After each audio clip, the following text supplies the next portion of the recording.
আরেকটা বিখ্যাত হাদিস আপনারা জানেন যে বুখারীর 3641 কোন বর্ণনায় রয়েছে, যেটা মাক্তাবায়ে শামেলায়, আর বাংলার এটা আমার জানা নেই। রাসূল সাল্লাল্লাহু আলাইহি ওয়াসাল্লাম বলেছেন, বাল্লিগু আন্নি ওয়ালাউ আয়া, তোমরা যদি আমার থেকে একটা বাক্য জানো তাহলে পৌঁছাও। মানে একটা বাক্য হলেও আরেকজনের কাছে পৌঁছাও। তার মানে আপনি যদি একটা বাক্য জানেন, একটা বাক্য বোঝেন, তাহলে আপনি একটা বাক্যের আলেম। আপনি যদি একটা আয়াত বোঝেন, একটা হাদিস বোঝেন, তাহলে আপনি একটা আয়াতের, একটা হাদিসের কি আলেম। তাহলে আপনি আরেকজনের কাছে পৌঁছান। এরপরে বললেন, ওয়াহাদ্দিসু আন বানি ইসরাঈল ওয়ালা হারাজ, বানি ইসরাইলের কাহিনী বলো, ঘটনা বলো, এতে কোনো অসুবিধা নাই। তার মানে তিনি বললেন বানি ইসরাইলের কাহিনী ঘটনা বলা যেতে পারে। অন্য বর্ণনা এসেছে যদি তা সত্য হয়। যদি তা কি হয়? সত্য হলে বানি ইসরাইলের কাহিনী বলা যাবে না? যাবে না? যাবে। ওমান কাযাবা আলাইয়া মুতাআম্মিদান ফালিয়াতাবাওয়া মাকআদাহু মিনান নার। কিন্তু যে ব্যক্তি এমন কোন হাদিস বর্ণনা করলো যা আমার থেকে প্রমাণিত নয়, তার থাকার জায়গা জাহান্নাম। তার মানে রাসূলুল্লাহ সাল্লাল্লাহু আলাইহি সাল্লামের নামে হাদিসের ক্ষেত্রে কোনো মিথ্যা চলবে না। কিন্তু বানি ইসরাইলের কাহিনী বলা যাবে যদি তা সত্য হয়। এই হাদিস এটাই বলে। এজন্য আমরা হাদিস বলবো, ওই হাদিসকে বোঝানোর জন্য সালাফদের বাণী বলবো, এবং ওই বক্তব্যটাকে বোঝানোর জন্য বানি ইসরাইলের কিছু সত্য কাহিনীও বলবো, যাতে আমরা বিষয়টাকে সুন্দরভাবে বুঝতে পারি। আল্লাহ তাআলা যেন কবুল করেন।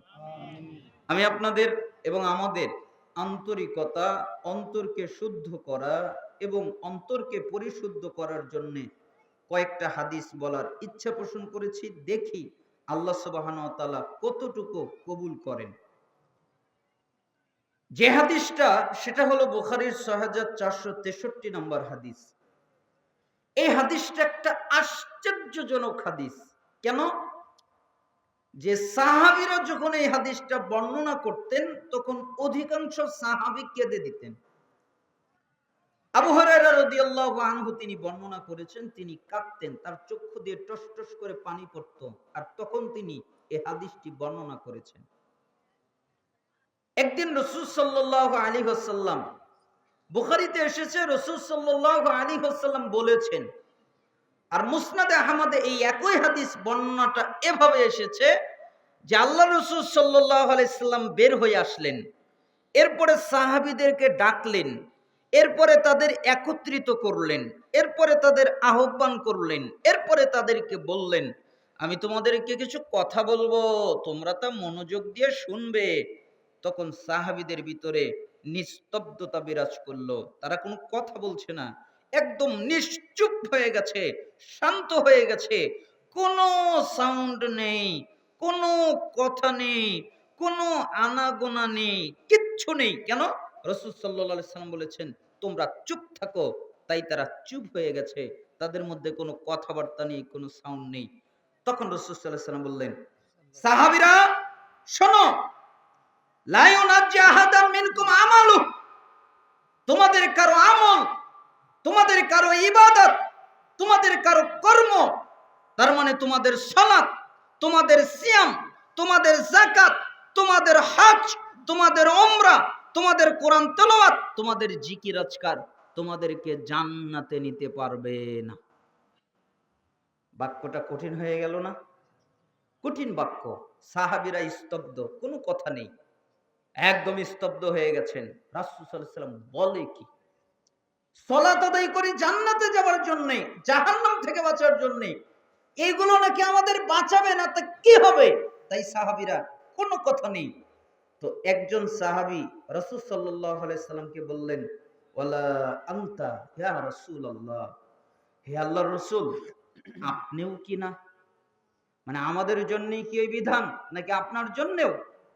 তখন রাসূল সাল্লাল্লাহু আলাইহি সাল্লাম বললেন, ওয়ালা আনা, আমিও না।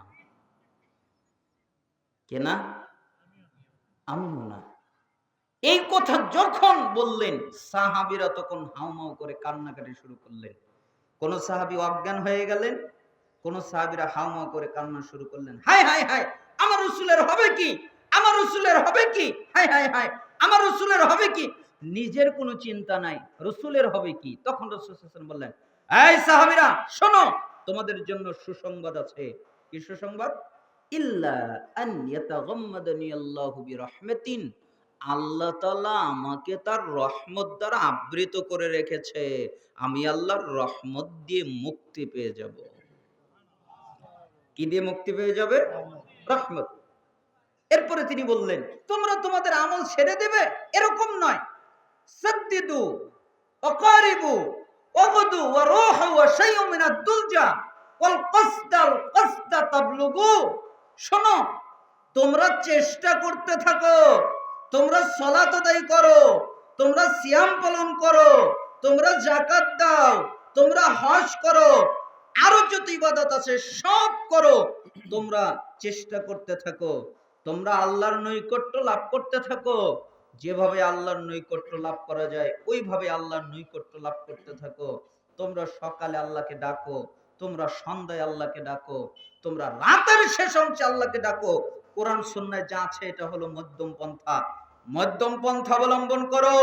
কোরআন সুন্নাহ থেকে কিছু বাড়াবা না, কোরআন সুন্নাহ থেকে কিছু কমাবা না, কোরআন সুন্নাহ থেকে কিছু চেঞ্জ করবা না। যেভাবে আছে ওইভাবেই মেনে চলবা, তাহলে তা তোমাদের লক্ষ্যে পৌঁছে দেবে, জান্নাতে পৌঁছে দেবে।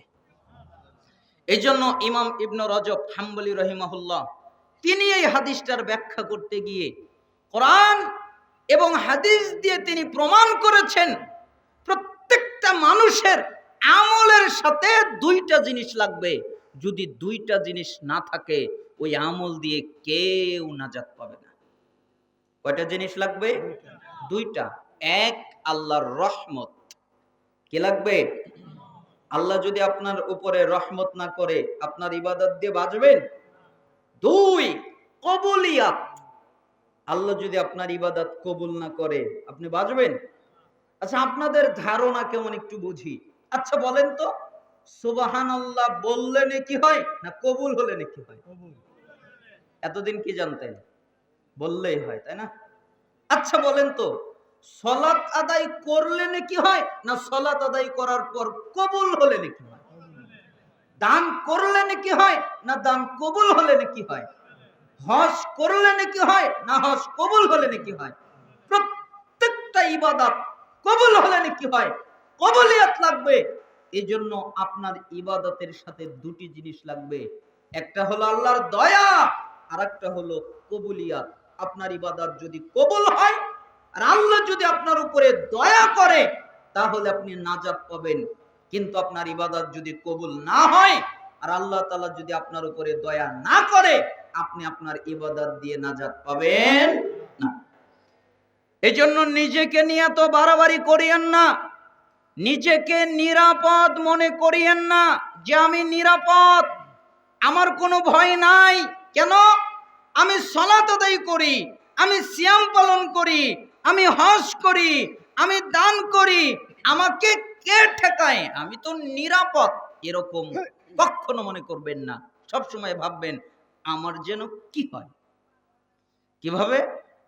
বাইহাকির শুআবুল ঈমান 6930 নম্বর হাদিস, আব্দুল্লাহ বিন আউন রাহিমাহুল্লাহ তিনি বলেন, লা তাসিক বিকাসরাতিল আমাল ফাইন্নাকা লা তাদরি তুকবালু মিনকা আমলা ওয়ালা তামান যুনুবাক ফাইন্নাকা লা তাদরি হাল কুফিরাত আনকা আমলা ইন্না আমালাকা আনকা মুগায়্যাবুন মা তাদরি মাল্লাহু সানিউন ফি আয়াজা আলহু ফি সিজ্জিন আম ইয়াজআলুহু ফি ইল্লিয়িন। আব্দুল্লাহ বিন আউন বললেন, হে পৃথিবীর মানুষ শোনো, তোমরা নিজেকে নিরাপদ মনে করো না। তোমরা মনে করো না আমি বেঁচে গেছি, আমি রক্ষা পেয়ে গেছি, আমার কোনো বিপদ নেই। এ কথা মনে করো না। কেন জানো? তুমি আজ পর্যন্ত যত ইবাদত করেছো তোমার জানা নেই তোমার ইবাদত কবুল হয়েছে না হয় নাই। ঠিক না? আপনারা জানেন ইশারের সালাত তো আদায় করেছেন, কেউ কি বলতে পারবেন যে ঈশা কবুল হয়েছে?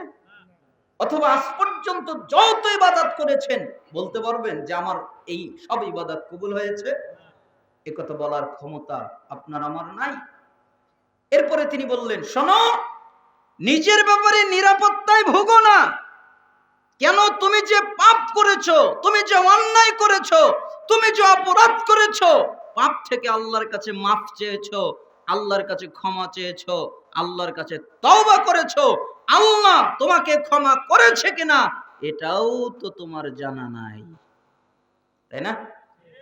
আল্লাহ আপনার ইবাদত কবুল করেছে কিনা এটাও জানেন না, আপনার পাপ ক্ষমা হয়েছে কিনা এটাও জানেন না। এরপরে তিনি বললেন, শোনো, আল্লাহ তাআলা তোমাদের যত আমল আছে তোমাদের কাছ থেকে গোপন রেখেছে।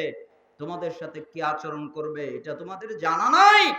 তিনি কি তোমাদের ইল্লিন জান্নাত দেবেন নাকি তোমাদের সিজ্জিন জাহান্নাম দেবেন এটা তোমাদের জানা নাই। অতএব তোমরা নিজেকে নিয়ে আত্মতৃপ্তিতে ভোগো না, নিজেকে নিয়ে গর্ব করো না, নিজেকে নিয়ে দাপট করো না। মাজমাউজ জাওয়ায়েদ 11785 নম্বর হাদিস। লাম্মা আনা হাদারাতুল মাউত বাকা, মুআজ রাদিয়াল্লাহু আনহু একদিন কান্নাকাটি করছেন অনেক বেশি। ফাকালা লাহু মা ইবকিকা, কিছু সাহাবী তার কাছে আসলো, এরপরে তাকে জিজ্ঞেস করলো, মুআজ, কি ব্যাপার, আপনি কাঁদেন কেন? আপনার কান্নার কারণটা কি? তখন মুআজ ইবনুল জাবাল রাদিয়াল্লাহু আনহু জবাব দিলেন, আল্লাহি লা আবকি জাযাম মিনাল মাউত ওয়ালা দুনিয়া উখাল্লিফুহা বাদি। শোনো, আমাকে মরতে হবে, মরার ভয় আমার নাই। আমার দুনিয়ায় সবকিছু ছেড়ে যেতে হবে। টাকা পয়সা, অর্থ সম্পদ, ধন দৌলত, বাড়ি বাহন যা কিছু আছে, পরিবার পরিজন, স্ত্রী যা আছে, সব আমাকে ছেড়ে চলে যেতে হবে। এ চিন্তাও আমি করছি না। আরে আপনার মরার চিন্তা নেই, আপনার সব ছেড়ে যাবেন এ চিন্তা নেই, তে কাঁদেন কেন? আমি কাঁদি কেন জানো? ওয়ালাকিন্নী সামিতু রাসূলুল্লাহ সাল্লাল্লাহু আলাইহি ওয়াসাল্লাম ইয়াকুল, আমি আল্লাহর নবীকে বলতে শুনেছি, তিনি বলেছেন, ইন্নামা হুমা কবদাতান, ফাকাবদাতুন ফিন নার ওয়া কবদাতুন ফিল জান্নাহ। আদম সন্তানের যত রূহ আছে আল্লাহর দুই মুষ্টিতে ভাগ করা আছে, একটা যাবে জান্নাতে, একটা যাবে জাহান্নামে। ওয়ালা আদরি ফি আইয়িল কবদাতাইনি আকুনু, আমি মুআজ ইবনুল জাবালের জানা নাই আমি জান্নাতে যাব না জাহান্নামে যাব, এটা আমি জানি না, তাই আমি কাঁদছি। আচ্ছা, মুআজ ইবনুল জাবালের মতো লোক জানে না জান্নাতে যাবে না জাহান্নামে যাবে, আপনি আমি জানি? তাহলে আমরা কাঁদি না কেন?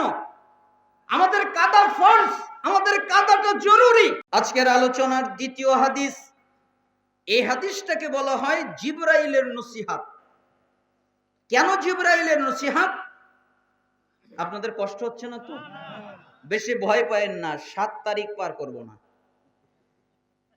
জিবরাইল আমিন রাসূল সাল্লাল্লাহু আলাইহি ওয়াসাল্লামের কাছে আসলেন, এরপরে বললেন, আল্লাহর নবী, জি আমি আপনাকে কিছু কথা বলবো, আমি আপনাকে কিছু আদেশ করব, বলতে গিয়ে কঠোরতা অবলম্বন করব, শক্ত ভাষায় বলবো, আপনি কিছু মনে করবেন না, আপনার প্রতিপালক আমাকে আদেশ করেছেন।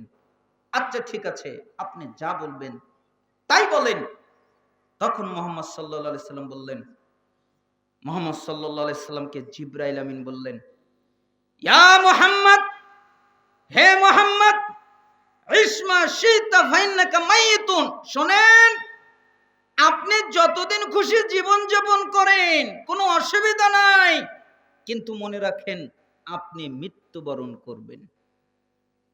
কে মারা যাবে?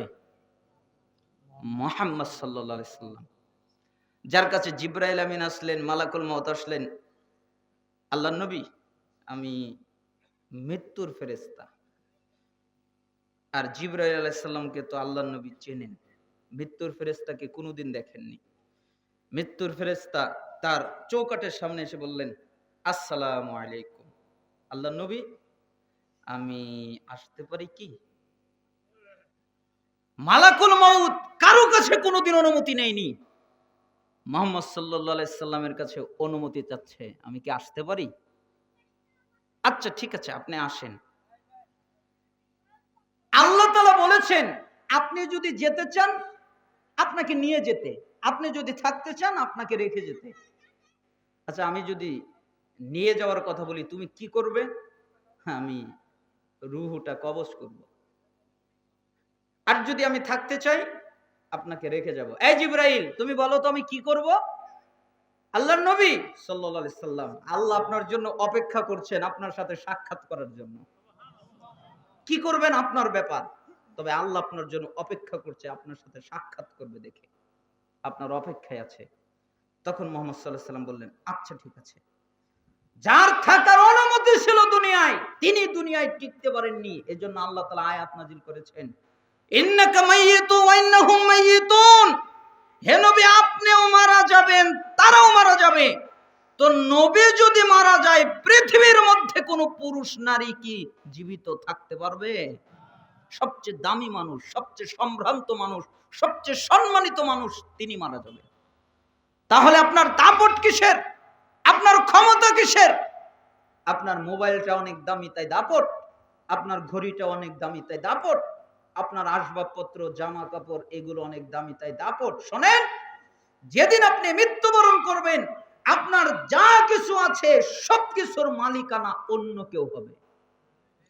আপনার কিছুই আপনার থাকবে না। আরে আপনি যে জামাটা পরে আছেন, ওই জামাটা আপনার শরীর থেকে খুলে ফেলবে, আপনি বলতে পারবেন না, কে রে আমার শরীর থেকে আমার কাপড় খুলে ফেলে দেয়।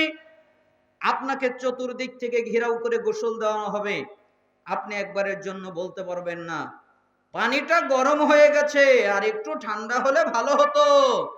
আপনাকে মানুষজন ঘেরাও করে দাঁড়িয়ে থাকবে, আপনি বলতে পারবেন না, এই চলে যাও, আমার শ্বাস নিতে কষ্ট হচ্ছে। আপনাকে কবরে দাফন করা হবে, একবারের জন্য বলতে পারবেন না, ইস শেষবারের মতো আসমান দেখে নেই, আর তো কোনোদিন দেখতে পারবো না। এই জন্য মুহাম্মদ সাল্লাল্লাহু আলাইহি সাল্লাম বলেন, আকসিরু যিকরা হাজিমিল লাজ্জাত। যে বস্তু স্বাদ নষ্ট করে দেয়, আনন্দ নষ্ট করে দেয়, উল্লাস নষ্ট করে দেয়, ওই বস্তুর কথা বেশি বেশি করে স্মরণ করো। ইয়ানিল মাউত, ওটার নাম মৃত্যু। তার মানে মৃত্যুকে বেশি বেশি করে স্মরণ করো, ঠিক না? আপনার আর আমার কাফনের কাপড়টা হয়তো বা দোকানে এসেছে, আপনার আমার জানা নাই, হতে পারে না? হয়তোবা আজকে রাত আমাদের মধ্যে কারো জীবনের শেষ রাত, হতে পারে না? আমার হতে পারে শেষ রাত, আপনাদের মধ্যে কারো হতে পারে শেষ রাত, জানা নেই। হয়তোবা আমাদের মধ্যে কারো কাফনের কাপড় দোকানে এসে গেছে, আমাদের জানা নেই। আবার এমনও হতে পারে কোন দুর্যোগ হয়ে আমরা সবাই চলে যেতে পারি, আমাদের জানা নেই। তাহলে কিসের এত দাপট, কিসের এত ক্ষমতা? আপনার অনেক টাকা তাই আপনার ক্ষমতা? শোনেন, আপনার যতই টাকা থাক, কিন্তু আপনি এমন অবস্থায় মরতে পারেন, হয়তো বা আপনার কপালে কাফনের কাপড়ও জুটবে না। এরকম হতে পারে না? জিবরাইল আমিন অতঃপর বলেন, ইয়া মুহাম্মদ, হে মুহাম্মদ, ওয়া হাবিব মান আহাব্বাতা ফাইন্নাকা মাফারিকুহু। আপনি যার তার সাথে খুশি বন্ধুত্ব করেন, কোনো অসুবিধা নাই, কোনো নিষেধাজ্ঞা নাই।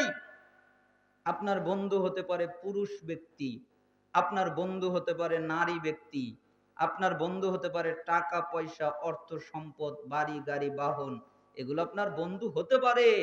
কিন্তু মনে রাখবেন, যেদিন আপনি মারা যাবেন, ওই দিন আপনাকে একাই কবরে যেতে হবে। একাই যেতে হবে না বন্ধুরা সাথে যাবে? আমার মা আমার সাথে কবরে যাবে। সবচেয়ে বেশি ভালোবাসি কে? মা। মা আমার সাথে কবরে যাবে। আমার স্ত্রী আমার সাথে কবরে যাবে। আমার সন্তান, আমার ভাই, কেউ কি আমার সাথে কবরে যাবে? আরে কবরে যাওয়া তো দূরের কথা, ওই বাড়ির বিল্ডিং সুন্দর করে আমি বানিয়েছি, ওই বাড়ির বাউন্ডারিটা আমি দিয়েছি, ওই বাড়ির ভিতরে ফুল বাগিচা আমি লাগিয়েছি, এর পরেও আমি যদি মারা যাই, আমার স্ত্রী বলবে না আমার স্বামীকে ফুল বাগানের মধ্যে কবর দেওয়া হোক, আমার সন্তানেরা বলবে না আমার বাবাকে ফুল বাগানে কবর দেওয়া হোক, আমার মা বাবা বলবে না আমার সন্তানকে ফুল বাগানে কবর দেওয়া হোক। এ কথা কেউ বলবে না। কেন? ফুল বাগানে কবর দিলে ফুল বাগিচার সৌন্দর্য নষ্ট হবে। এই জন্য আমার করা বাড়িতে আমাকে কবর দিবে না, অন্ধকার কবরস্থানে আমাকে রেখে আসবে। এই জন্য দুনিয়াতে কেউ আপন হয় না, দুনিয়াতে কেউ আপন নেই। যে স্ত্রী আপনার আপন, ওই স্ত্রী 6 ঘন্টা আপনার আপন, 6 ঘন্টা আপনার সাথে ঝগড়া করে আপনার পর। যে স্ত্রীকে আপনি এত ভালোবাসেন, কিছুক্ষণ আপনার আপন, কিছুক্ষণ আপনার পর। যেই মা আপনাকে এত ভালোবাসে, ওই মা আরেক ভাইয়ের কথা শুনে আপনার উপরে রাগ করে কথা বলা বন্ধ করে দেয়। যেই ভাইকে আপনি ভালোবাসেন, ওই ভাই জমি জমা নিয়ে মারামারি করে আপনার সাথে সম্পর্ক ছিন্ন করে দেয়। এই জন্য দুনিয়াতে কেউ আপন হয় না, আপনার সবচেয়ে আপন হচ্ছে আল্লাহ সুবহানাহু ওয়া তাআলা। এরপরে যদি কেউ আপন হয়, তিনি হচ্ছেন মুহাম্মদ সাল্লাল্লাহু আলাইহি ওয়াসাল্লাম। আরে মুহাম্মদ সাল্লাল্লাহু আলাইহি ওয়াসাল্লাম কত আপন! যখন বিচারের ময়দান কায়েম হয়ে যাবে, আদম আলাইহিস সালাম বলবেন, আল্লাহ আমাকে বাঁচাও, ইয়া নাফসি ইয়া নাফসি, হে আমার রব আমাকে বাঁচাও। ইব্রাহিম আলাইহিস সালাম দামি নবী, তিনি বলবেন, আল্লাহ আমাকে বাঁচাও। মুসা আলাইহিস সালাম বলবেন, আমাকে বাঁচাও। ঈসা আলাইহিস সালাম বলবেন, আমাকে বাঁচাও। নূহ আলাইহিস সালাম বলবেন, আমাকে বাঁচাও। যত উম্মত আছে, যত উম্মত আছে, যত নবী আছে, যত রাসূল আছে, সবাই বলবে, আল্লাহ আমাকে বাঁচাও, আমাকে বাঁচাও। আর মুহাম্মদ সাল্লাল্লাহু আলাইহি সাল্লাম বলবেন, আল্লাহ আমার উম্মতকে বাঁচাও। যেই উম্মত মদ পান করে, যেই উম্মত জিনা করে, যেই উম্মত ব্যভিচার করে, মুহাম্মদ সাল্লাল্লাহু আলাইহি সাল্লাম তার পা দুটিকে গাড়বেন, তার পা দুটিকে মাটিতে গাড়বেন, এরপরে হাত দুটিকে উঁচু করবেন, এরপরে আল্লাহ সুবহানাহু ওয়া তাআলার কাছে চেয়ে ভিক্ষা চাবেন, হে আল্লাহ আমার উম্মতকে বাঁচাও, আমার উম্মতকে বাঁচাও, আমার উম্মতকে বাঁচাও, আমার উম্মতকে জাহান্নামের আগুন থেকে বাঁচাও। এই নবীকে যদি মহব্বত না করি, এই নবীকে যদি ভালো না বাসি, তাহলে কাকে ভালোবাসবে? যেদিন মা আপনাকে চিনবে না, যেদিন বাপ আপনাকে চিনবে না, যেদিন ভাই আপনাকে চিনবে না, যেদিন সন্তান আপনাকে চিনবে না, পৃথিবীর সবাই আপনার সাথে সম্পর্ক যেদিন ছিন্ন করবে, ওই দিন মুহাম্মদ সাল্লাল্লাহু আলাইহি সাল্লাম আপনার সাথে সম্পর্ক ছিন্ন করবে না। তাহলে যদি এই নবীকে মহব্বত না করেন, আর কাকে করবেন? আল্লাহ সুবহানাহু ওয়া তাআলা আমাদেরকে বুঝার তৌফিক দান করুন। আপনারা কি কষ্ট পাচ্ছেন? এরপরে জিবরাইল আমিন বললেন, ইয়া মুহাম্মদ, হে মুহাম্মদ, ওয়া আমাল মা শিতা ফাইন্নাকা মাজজিউন বিহি, আপনি যে কাজ মনে চায় ওই কাজ করেন, এতে কোনো অসুবিধা নেই, এতে কোনো নিষেধাজ্ঞা নেই। কিন্তু মনে রাখেন, আপনি যা মনে চাই তাই করেন। ইচ্ছা করলে সালাত আদায় করেন, যাকাত দেন, হজ করেন, উমরা করেন, আরো যত ইবাদত আছে সব করেন। ইচ্ছা করলে চুরি করেন, ডাকাতি করেন, জিনা করেন, ব্যভিচার করেন, মিথ্যা বলেন, গীবত করেন, নিশাদার দ্রব্য পান করেন, যা পাপ আছে সব করেন। কিন্তু মনে রাখেন, আপনাকে একদিন আল্লাহর সামনে দণ্ডায়মান হতে হবে, আর প্রত্যেকটা কাজের হিসাব পুঙ্খানুপুঙ্খভাবে আল্লাহকে দিতে হবে। নাকি আপনারা কি বলেন, দিতে হবে না হবে না? কি কঠিন বাক্য গো! মুহাম্মদ সাল্লাল্লাহু আলাইহি সাল্লামকে বলছেন জিবরাইল আমিন, কি কঠিন বাক্যগুলা। এজন্যই ইবনে মাসউদ রাদিয়াল্লাহু আনহু মিশকাত 5197 নম্বর হাদিসে বলেন, লা তাজুলু কদম ইবনি আদম ইয়াউমাল কিয়ামাহ হাত্তা ইসআলা আন 50। কিয়ামতের দিন আদম সন্তান যতক্ষণ পর্যন্ত 5টা প্রশ্নের উত্তর দিতে না পারবে, ততক্ষণ পর্যন্ত তার পা নড়াতে পারবে না। আন উমরি ফিমা আফনাহু, ওয়ান শাবাবি ফিমা আবলাহু, ওয়ান মালি মিন আইনা ইকতাসাবাহু, ওয়া ফিমা আনফাকাহু মাযা আমিলা ফিমা আলিমা। রাসূল সাল্লাল্লাহু আলাইহি ওয়াসাল্লাম বলেন, তাকে জিজ্ঞেস করা হবে, আমি তোমাকে 70 বছর দিয়েছিলাম, বয়স দিয়েছিলাম, তুমি কি করেছো আমাকে বুঝাও। আমি তোমাকে যৌবনকাল দিয়েছিলাম, তুমি কি করেছো আমার জন্য তা বুঝাও। আমি তোমাকে টাকা পয়সা দিয়েছিলাম, কিভাবে উপার্জন করেছো আমাকে বুঝাও। আমি তোমাকে টাকা পয়সা দিয়েছিলাম, কিভাবে ব্যয় করেছো আমাকে বুঝাও। আমি তোমাকে জ্ঞান দিয়েছিলাম, তুমি জানতে সুদ হারাম, তুমি জানতে ঘুষ হারাম, তুমি জানতে জিনা হারাম, তুমি জানতে ব্যভিচার হারাম। এর পরেও তুমি কি ওই পাপ থেকে বেঁচেছিলে, এলেম অনুযায়ী আমল করেছিলে কিনা, এটা আমাকে বুঝাও। যতক্ষণ পর্যন্ত 5টা প্রশ্নের উত্তর দিতে না পারবে, ততক্ষণ পর্যন্ত আদম সন্তান পা নড়াতে পারবে না। যেই মানুষের ক্ষমতা নেই, ইচ্ছা করলে পা নড়াতে পারবে না, ইচ্ছে করলে হাত নাড়াতে পারবে না, ইচ্ছে করলে মাথা নাড়াতে পারবে না, ইচ্ছে করলে চোখ নাড়াতে পারবে না, ইচ্ছে করলে বডি নাড়াতে পারবে না, ইচ্ছে করলে কোনো অঙ্গ প্রত্যঙ্গ নাড়াতে পারবে না। নড়ানোর অনুমতি নেই, ক্ষমতা নেই। ওই মানুষের এত দাপট আসে কি করে, এত ক্ষমতা আসে কি করে, এত অহংকার আসে কি করে, এত তাকাব্বুর হয় কি করে? যাদের নড়ার অনুমতি নেই, নড়ার ক্ষমতা নেই। তাই জিবরাইল আমিন বললেন, আপনি যা মনে চায় তাই করেন, কিন্তু আল্লাহর সামনে দাঁড়াবেন, প্রত্যেকটা কাজের হিসাব পুঙ্খানুপুঙ্খভাবে আপনাকে আল্লাহকে দিতে হবে। সুম্মা ক্বাল শারাফুল মুমিন কিয়ামুল লাইল। আপনি কি জানেন মুমিনের সম্মান কিসে? মুমিনের সম্মান হলো রাতে সালাত আদায় করার মধ্যে। যারা রাতে সালাত আদায় করে তাদের সম্মান আছে। ওয়াইজ্জুহু ইসতিগনাউহু আনিন নাস, এবং তার ইজ্জত হলো মানুষের কাছে না চাওয়ার মধ্যে। যারা মানুষের কাছে চায় না, আল্লাহর কাছে চায়, ওদের ইজ্জত আছে। কি আছে? ইজ্জত। তাহলে চাইতে হবে কার কাছে? সন্তান চাইবো কার কাছে? বিপদ থেকে মুক্তি চাইবো কার কাছে? যা প্রয়োজন সবকিছু আল্লাহর কাছে চাইবো, তাহলে আল্লাহ তাআলা আমাদেরকে মর্যাদা দান করবেন। হাকিম ৭৯২১ নম্বর হাদিস, সিলসিলা সহিহা ৮৩১ নম্বর হাদিস। পাঁচটা কথা মনে রাখবেন। এক, যতদিন খুশি আপনি জীবন যাপন করেন, কিন্তু মনে রাখবেন আপনি মারা যাবেন। দুই, যার সাথে খুশি বন্ধুত্ব করেন, কিন্তু মনে রাখেন আপনি তাকে ছেড়ে চলে যাবেন। তিন, যা খুশি কাজ করেন, কিন্তু মনে রাখেন আপনি তার প্রতিফল পাবেন। চার, আপনি রাতে সালাত আদায় করেন, আল্লাহ আপনাকে সম্মান দিবেন। পাঁচ, আপনি আল্লাহর কাছে সব চান, আল্লাহ আপনাকে ইজ্জত দান করবেন। আল্লাহ তাআলা যেন আমাদেরকে এর উপরে আমল করার তৌফিক দান করেন।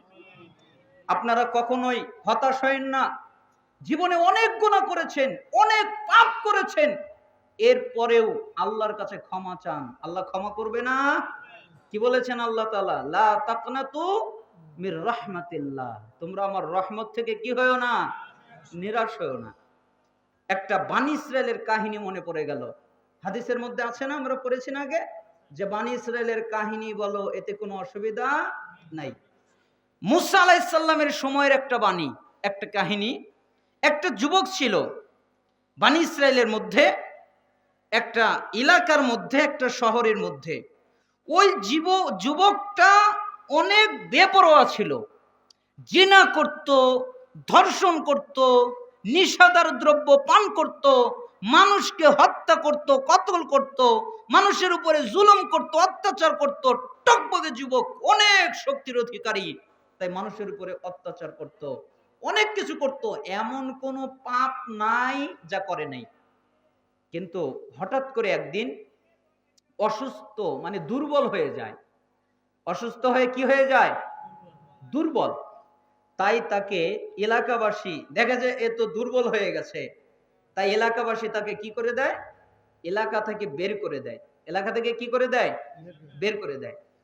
যে বের হওয়ার পরে হাঁটতে হাঁটতে হাঁটতে হাঁটতে নির্জন এলাকায় অনেক দূর চলে যায়। অনেক শীত, তো শীতের কারণে ওই যুবকটা অসুস্থ হয়ে যায় এবং জমিনে পড়ে যায় এবং হঠাৎ করে মারা যায়। তখন আল্লাহ সুবহানাহু ওয়া তাআলা ওহী নাজিল করেন কার উপরে? মূসা আলাইহিস সালামের উপরে। এই মূসা, জি। কারণ আল্লাহ তাআলা মূসা আলাইহিস সালামের সাথে সরাসরি কথা বলতেন, আর কোন নবীর সাথে সরাসরি কথা বলতেন না। মূসা আলাইহিস সালামের সাথে সরাসরি কথা বলতেন। এই মূসা, জি আল্লাহ বলেন, ওই নির্জন এলাকায় আমার একটা বন্ধু পড়ে আছে, তাকে নিয়ে আসো, তাকে গোসল দাও, তাকে কাফনের কাপড় পরাও, তার জানাজার সালাত আদায় করে মাটি দাও। কে পড়ে আছে? বন্ধু। আসলে সবচেয়ে খারাপ লোক, তাই না? অথচ আল্লাহ কি বলছেন? বন্ধু। এবং তুমি পুরো এলাকাবাসীকে জানিয়ে দাও যে যারাই এই লোকের জানাজার সালাতে উপস্থিত হবে, আমি আল্লাহ প্রত্যেককে মাফ করে দিব। যত মানুষ আসবে মাফ করে দিব। এই আলান যখন দেওয়া হয়ে গেল, তখন সবাই চলে আসলো। লোকটাকে গোসল দেওয়া হলো, কাফনের কাপড় পরানো হলো, এরপরে জানাজার সালাত আদায় করার জন্য নিয়ে আসা হলো, জানাজার সালাত আদায় করা হলো। এরপরে কিছু লোক দেখার জন্য তাকে দেখলো, দেখার পরে চিনে ফেলল, এ তো আমাদের এলাকার সবচেয়ে খারাপ লোক, সবচেয়ে পাপিষ্ঠ লোক, এর জন্য আমাদেরকে ডেকেছে। তখন তারা মুসা আলাইহিস সালামকে ঘটনাটা ভেঙে বললেন যে লোকটা এরকম ছিল, আমরাই তাকে এলাকা থেকে বের করে দিয়েছি। তখন মুসা আলাইহিস সালাম আশ্চর্য হলেন এবং আল্লাহকে বললেন, আল্লাহ, জি বলো। আচ্ছা, এই লোকটা তো এত খারাপ, তো আপনি তাকে আমাকে নিয়ে আসতে বললেন, আপনার বন্ধু বললেন, কারণটা কি একটু জানতে চাই। তখন আল্লাহ তাআলা বললেন, শোনো, সে যখন অসুস্থ হয়ে মাটিতে পড়ে গেল, তখন ডানে তাকালো, দেখে কেউ নাই, বামে তাকালো, দেখে কেউ নাই, উপরে তাকালো, কেউ নাই, সামনে পিছনে কেউ নাই, তার কোনো বন্ধু নাই, তার কোনো আত্মীয় নাই, কেউ নাই। হঠাৎ করে তার মনে হলো সে অনেক পাপ করেছে, অনেক অন্যায় করেছে, তাই সে আমি আল্লাহকে এত ডাকলো, হে আল্লাহ, আমি যদি জানতাম তুমি আমাকে মাফ করলে তোমার ক্ষমতা কমে যাবে, তাহলে আমি কোনোদিন তোমার কাছে ক্ষমা চাইতাম না। কিন্তু আমি জানি তুমি আমাকে মাফ করলে তোমার ক্ষমতা কোনোদিন কমবে না, যেরকম আছে ওরকমই থাকবে। এরকম করে আরো অনেক কথা বলে বলে সে কেঁদে কেঁদে আমার কাছে ক্ষমা চাইলো। মুসা, ও যখন আমার কাছে ক্ষমা চেয়েছে, আমি কি করে পারি আমার এই অসহায় বান্দাকে ছেড়ে দিতে? তাই আমি ওকে মাফ করে দিয়েছি। আরে আমি ওকে তো মাফ করেছি, ও যদি মুখ দিয়ে একবার বলতো, আল্লাহ, পৃথিবীর মানুষকে মাফ করে দাও, তাহলে পৃথিবীতে যত মানুষ আছে আমি সবাইকে ক্ষমা করে দিতাম। আপনাকে আমি কি দিয়ে বুঝাই আল্লাহ কত দয়ালু, আল্লাহ কত মায়ালু, আল্লাহ কত দয়াবান, কি দিয়ে বোঝাই? এজন্য যত পাপ করেছেন, গুনাহ করেছেন, আল্লাহর কাছে ক্ষমা চান, তওবা করেন, আল্লাহ সুবহানাহু ওয়া তাআলা আপনাকে ক্ষমা করে দিবেন, দিবেন না? আর হাদিসের মধ্যে এসেছে, যারা মনোযোগ দিয়ে কোরআন সুন্নাহ শুনলো, শেষ পর্যন্ত থাকলো, আল্লাহ সুবহানাহু ওয়া তাআলা তাদেরকে ক্ষমা করে দেন এবং তাদের গুনাহগুলোকে নেকি বানিয়ে দেন। আলহামদুলিল্লাহ, আপনারা তো শেষ পর্যন্ত আছেন। দোয়া পরে উঠবেন, দোয়া পড়ার আগে কেউ উঠবেন না, তাহলে এই ফজিলত থেকে বঞ্চিত হবেন, কারণ এখনই তো শেষ। হে আল্লাহ, আমাদের যারা অসুস্থ তাদেরকে আপনি শিফায়ে কামেলা আজেলা দান করেন। আমাদের যারা অভাবী তাদেরকে অভাব থেকে অব্যাহতি দান করেন। আমাদের যারা ঋণী তাদেরকে ঋণ থেকে রক্ষা করেন। আমাদের মধ্যে যে কোনো মুসিবতে আছে, ওই মুসিবত থেকে পানা মঞ্জুর করেন। আল্লাহ, আপনি আমাদের দুনিয়ায় কল্যাণ দান করেন, আপনি আমাদের আখিরাতে কল্যাণ দান করবেন, আপনি আমাদেরকে জাহান্নামের আযাব থেকে রক্ষা করবেন। আল্লাহ, ফিলিস্তিনের মাটিতে মুসলমানদের আপনি হেফাজত করেন। আল্লাহ, ভারতের মাটিতে মুসলমানদের আপনি হেফাজত করেন। আল্লাহ, তামাম পৃথিবীর সমস্ত মুসলমানকে আপনি হেফাজত করেন। আল্লাহ, আপনি আমাদের বাংলাদেশে শান্তি নাজিল করেন। আল্লাহ, আমাদের বাংলাদেশে যোগ্য শাসক, ইসলামিক শাসক দান করেন। আল্লাহ, আমাদের বাংলাদেশের সংবিধান কোরআন এবং সুন্নাহ আমাদেরকে উপহার হিসেবে দান করেন। আল্লাহ, আপনি এই ইসলামী জালসাকে কবুল করে নেন। এই জালসার সাথে যারা যে কোনোভাবে জড়িত তাদের কবুল করে নেন। আল্লাহ, এই যুব সমাজকে কবুল করে নেন এবং যুব সমাজকে 5 ওয়াক্ত সালাত আদায় করার তৌফিক দান করেন এবং সঠিক পথে তাদের চরিত্রকে রক্ষা করার তৌফিক দান করেন। আসলে সময়ের স্বল্পতায় ব্যবধানে আমরা যুবকদেরকে নিয়ে কিছু বলতে না পারায় দুঃখিত। হে আল্লাহ, যত মানুষ পুরুষ নারী এখানে উপস্থিত হয়েছে, আপনি তাদের মাফ করে দেন এবং তাদের গুনাহগুলোকে ক্ষমা করে দেন এবং গুনাহকে নেকিতে পরিণত করে দেন। সুবহানাকাল্লাহুম্মা বিহামদিক, আশহাদু আল্লা ইলাহা ইল্লা আনতা আস্তাগফিরুকা ওয়া আতুবু ইলাইক। আসসালামু আলাইকুম ওয়া রাহমাতুল্লাহ। 12টা বেজে গেছে তো। বিতর্কিত প্রশ্ন আছে, থাক।